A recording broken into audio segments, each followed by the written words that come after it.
Technology certifications, many employers seek Cisco, Linux, Microsoft, project management. The big one there is the PMP through PMI, security, VMware.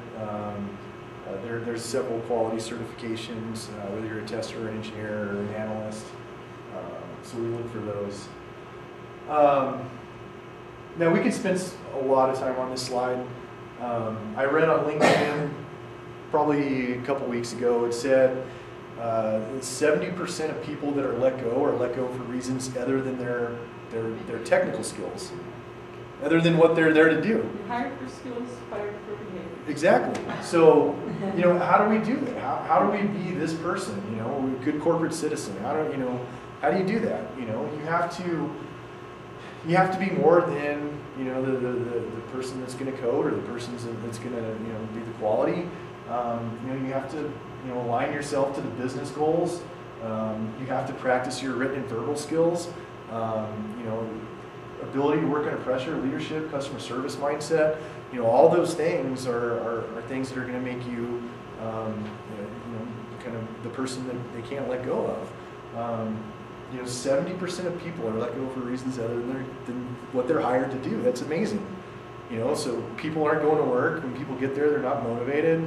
What are these folks doing? Is it not the right place? Yeah, that happens. But I think there's more than our hard skills. So we have to work on our soft skills as well, and be cognizant of that, and be a good coworker and a good corporate citizen.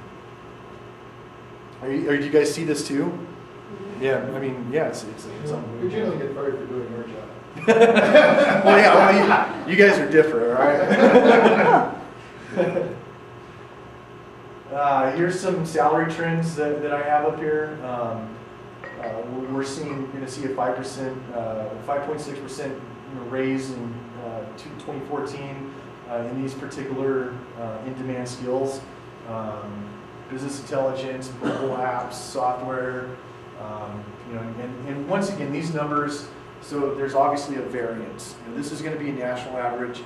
New Mexico is at 89.7%, so it's at 11.3. So you would take this and times it by 11.3%, and that'll give you your low and your high. I think the lowest in America is El Paso, and it's like 69%, and the highest, I think it was either San Francisco or New York City, and it was about 144%. So you figure in those areas you're 44% above, which is unreal. But then, look at cost of living, things like that. So specialties in greatest demand. Right there we have our quality assurance professionals and our business analysts. Folks are just hard to find. That's why they're such in demand. Software developers. If you look at the group you're in, it's just a very difficult area to recruit, retain, and that type of thing. All right, so let's kind of change gears a little bit, and I want to talk to you guys about what happens if our company does get acquired and I'm not feeling safe, or I'm the junior guy and I've been in the shop for 8 years and I need more money or more responsibility. How do I make myself? How do you as job seekers potentially make yourself more marketable in today's market? Because it's different. It's not the when I started Robert Half 7 years ago, people were still faxing resumes to us. We still have people walking in our office handing resumes. That just doesn't happen anymore. It's just a different world. What did you just say? People walk into your office with resumes, or don't walk in? They don't. They used to, as early as 7 years ago, and we still have the occasional person stop by, but it's just very rare. What are they bringing instead? No, we have them all electronic. They're on LinkedIn, Doug. Yeah. They're posting them on LinkedIn. But they're creating a resume, but they're on. Okay. Yeah. Nobody hand delivers it. Yeah, they don't. Yeah, I'm not getting it.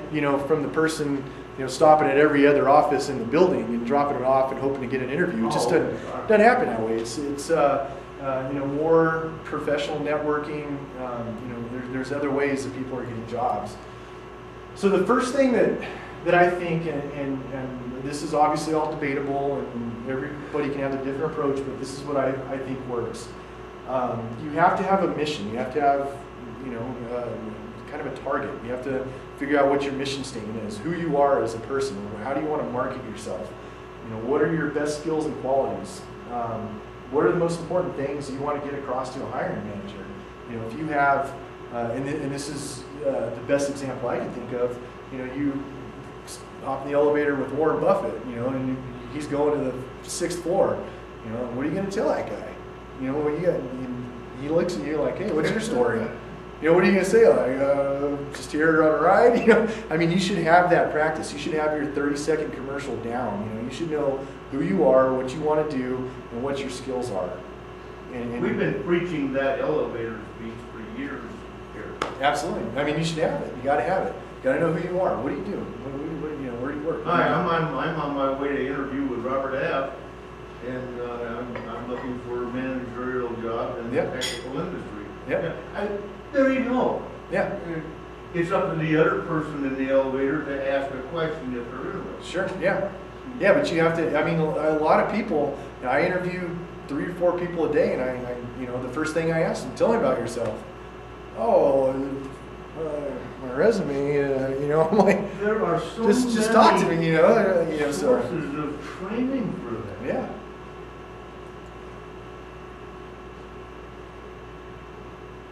Practice your elevator pitch for Monday. Put it down on paper. Work on your LinkedIn profile. There's so many things that you can do. To get your attributes out, to understand, who and what you are. And we call it a brand. What's your brand? That's the way we talk about it internally. How's this guy branding himself? Does he brand himself as a software developer, or what does he do? So you should understand that brand and have that. Here's a big one. Will employers find?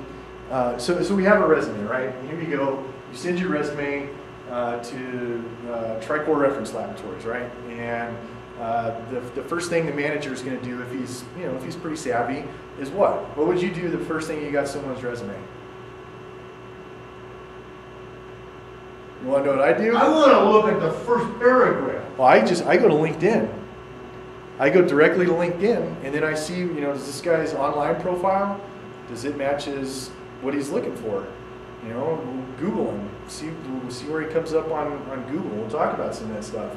But if you're a job seeker, and even if you're not, if you're a professional, you should have a succinct online profile. You should be one person.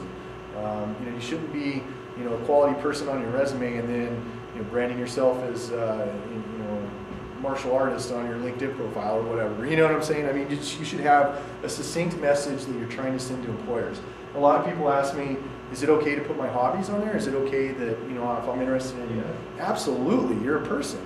70% of people are fired for their technical skills or for other reasons. If you've got a staff that's up to speed, they're going to tell you who's waiting to interview with you. Exactly, You're going to do a quick search. Yeah, exactly. Everybody knows. You're going to know more about that guy than he knows about himself. Yeah, and vice versa. As a job seeker, and you get an interview, you should be looking up, hey, who am I interviewing with? Let me find everything out about this person.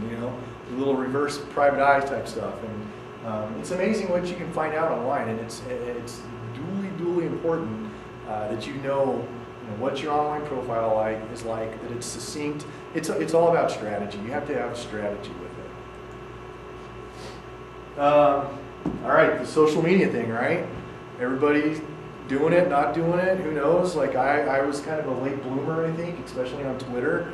I used Facebook as more to keep in touch with my family and friends, especially when I was in Boston. That was the only way that I'd share pictures with my parents of their grandkids and stuff. And but now I use it as a branding vessel. I post things on Twitter, to job seekers. Here's some interview tips. Here's 10 things you can pass an interview panel. On Facebook, I'm branding there too, and I'm asking my friends, hey, who do you guys know? Where does anybody know a quality assurance tester? anybody, please just send me one. I'll talk to anybody. LinkedIn. But with this stuff, comes the dangers of, the online peril, right? What do they say? LinkedIn is definitely for professional communications. It isn't to make friends. Absolutely, and it's a professional networking site. But once again, if you're on Twitter, if you're on Facebook, you have to be very cognizant of what goes on there. I have a younger sister that thinks that everything in life is going to go on Facebook, and she's going to tag everybody that's there, including whatever happened at a party the night before. And does that look good at me if you go to my Facebook profile because you're on there one day and you see me doing a cake stand somewhere? You know what I'm saying? It's like, so that kind of stuff. As a professional, you just got to be very aware of it. And there's different applications that you can put on Facebook and Google Plus to help protect your privacy and stuff. But especially if you're a job seeker, I can't tell you how many times I've gotten a resume and the email address is something support. I'm stupid. I'm stupid at .net. And I'm like, really? Come on. Like you're sending your resume out, like you can go get a professional handle for free. And the first thing I do with a lot of candidates, especially internal candidates that I'm going to hire to work for me, not my consultants, but people that work at Robert Half, I look at the first 8 pages of Google. I'll Google their name, and we call it the Google Ocho. Go through the first 8 pages of results and see what you find. You would be amazed, and you would be amazed at what people do and what people are outside. So you have to. There you go. 72% of executives say they're likely to plug a job candidate's name into a search engine. Yeah. See what comes up. If your mugshot's on page 1, you're gonna have to do some work to fix that. And you can get that stuff taken off. Once it goes on the internet, it's always there. Yeah, but it doesn't have to be like the first result. You can fix some of that stuff.